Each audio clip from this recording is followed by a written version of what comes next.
Sinusitis first of all 'no, ano yung sinus? Ano yung sinusitis? 'Pag sinabi mong itis merong inflammation 'no or may pamamaga. So yung sinuses natin meron tayong, mga paranasal sinuses sa skull natin. So basically meron tayong maxillary sinuses, itong nasa pisngi. Meron din tayong frontal sinuses, itong nasa forehead natin. Meron din tayong sphenoid and ethmoid, nasa loob din sa ilong 'no.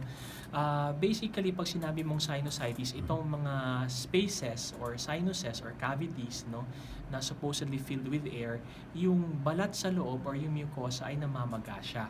So kapag namamaga siya, it could be because of an infection or it could be because of inflammation.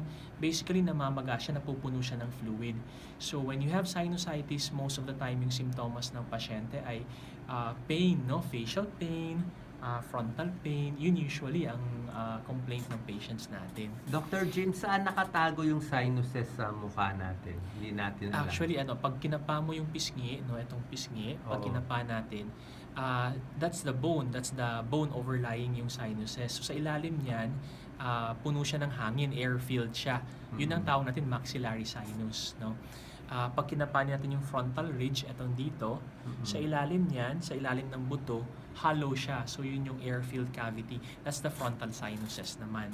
Para saan ang sinuses? Bakit natin kailangan ng sinuses? Maraming functions ang sinuses. Marami siyang role, especially sa nasal physiology. Isa doon yung clearance ng secretions ng mucosa. Meron kasi tayong tinatawag na flow ng secretions natin from the sinuses going backwards tapos ilulunok, no? Another would be resonance sa how our voice sounds, no? Pampaganda ng boses. Pampaganda ng boses. So, pampalaki ng nag-resonate siya, boses. pampalaki ng boses, no? It gives Kaya us kung a barado characteristic. sinuses mo, pangit ang boses mo. Yes, pangit ang boses. May characteristic voice tayo because of the sinuses. So kung barado siya, medyo ngongo, parang barado yung sound ng ating voice. Ganun po siya.